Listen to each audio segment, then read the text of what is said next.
Welcome to Death and Dying with Dignity, a compassionate approach to end-of-life planning, a comprehensive online course designed by SMB Digital Education to guide individuals, families, caregivers, and professionals through the multifaceted aspects of death and dying with sensitivity, practicality, and respect.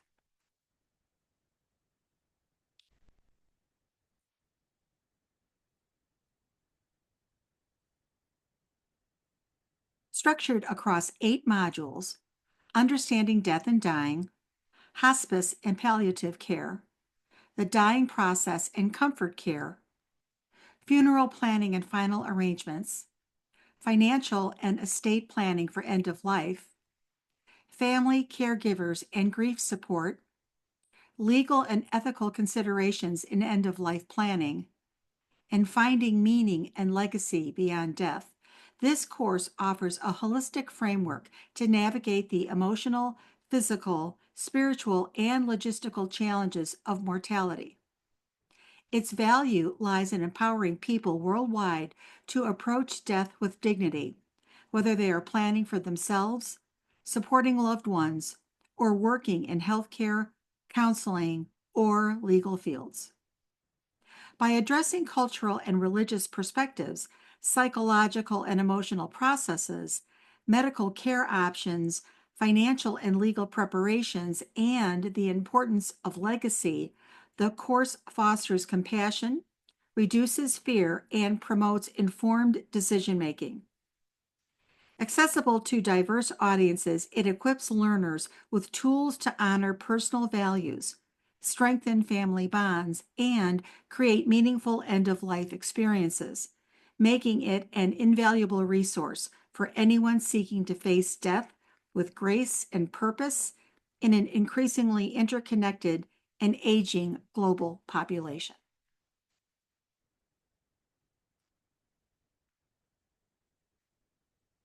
Welcome to Lesson 1 of our course, Death and Dying with Dignity. Today, we'll explore how different cultures and religions view death, shape rituals, beliefs, and practices. By understanding these perspectives, we can approach end-of-life planning with greater compassion and greater respect. Death is a universal experience, yet its meaning and practices differ widely across cultures and religions. These differences influence how individuals and communities prepare for, experience, and mourn death. For example, some cultures view death as a transition to another realm, while others see it as a final end. By exploring these perspectives, we can better support loved ones and clients in end-of-life planning, ensuring their beliefs and values are honored. This lesson will help you appreciate the diversity of approaches to death and apply that knowledge in a compassionate way.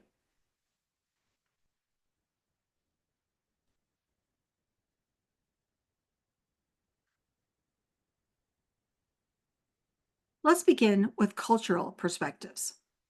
In Western cultures, such as those in North America and Europe, death is often approached with a focus on individualism. Memorial services, obituaries, and legacies like charitable foundations reflect a desire to honor the deceased's unique life.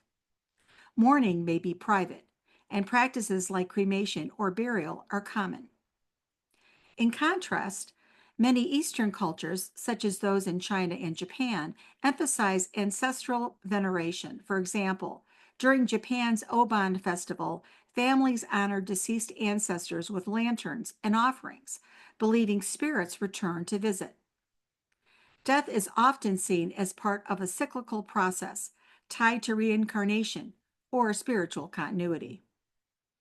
Indigenous cultures, like many Native American or African communities, often integrate death into a broader connection with nature and community. For instance, some African tribes hold vibrant funeral ceremonies with drumming and dancing to celebrate the deceased's life and ensure their spirit's safe passage.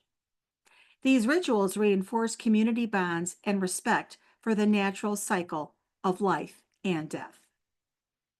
Each cultural lens shapes how death is understood, providing unique ways to find meaning and closure.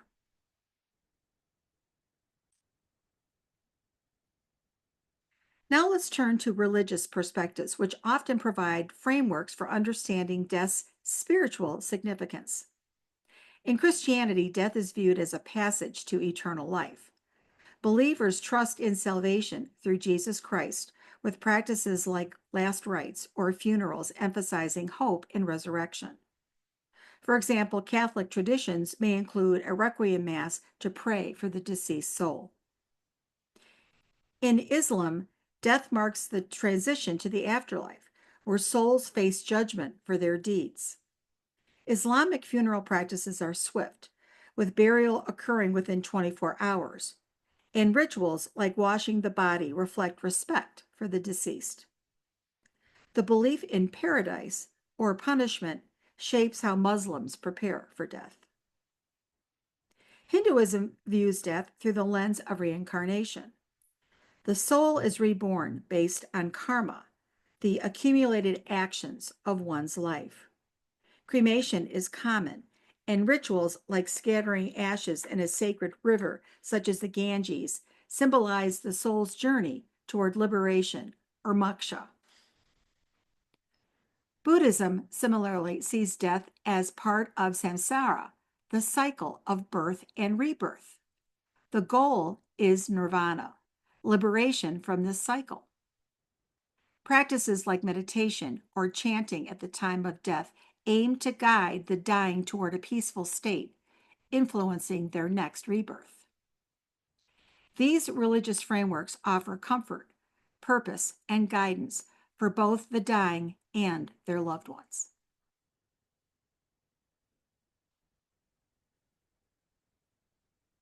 Despite their differences, cultural and religious perspectives on death share common themes. First, rituals. Whether a Christian funeral, Hindu cremation, or a Day of the Dead celebration, provide structure and a sense of closure. They help individuals process grief and honor the deceased. Second, community plays a vital role. Across traditions, family and friends gather to mourn, celebrate, or pray, offering emotional support. For example, Jewish Shiva involves 7 days of communal mourning, while Mexican Day of the Dead festivities unite communities in joyful remembrance. Finally, beliefs about the afterlife or legacy offer hope. Whether it's the promise of paradise, reincarnation, or a lasting impact through family or deeds, these beliefs help people find meaning in death. Recognizing these shared elements can deepen our empathy and guide us in supporting others through their end of life journey.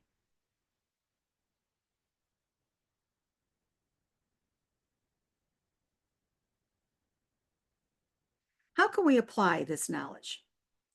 When supporting someone in end of life planning, start by respecting their cultural and religious beliefs. Ask open ended questions like, what rituals or practices are important to you? Or, how does your faith shape your view of death? This shows compassion and ensures their wishes are honored. For example, if working with a Hindu family, you might arrange for cremation and discuss the significance of scattering ashes. For a Muslim client, you could coordinate a swift burial and ensure modesty during preparations. Tailoring care to these preferences demonstrates dignity and respect. Even if you're unfamiliar with a tradition, showing curiosity and willingness to learn can make a profound difference. By integrating cultural and religious sensitivity into your approach, you create a compassionate, inclusive space for death and dying.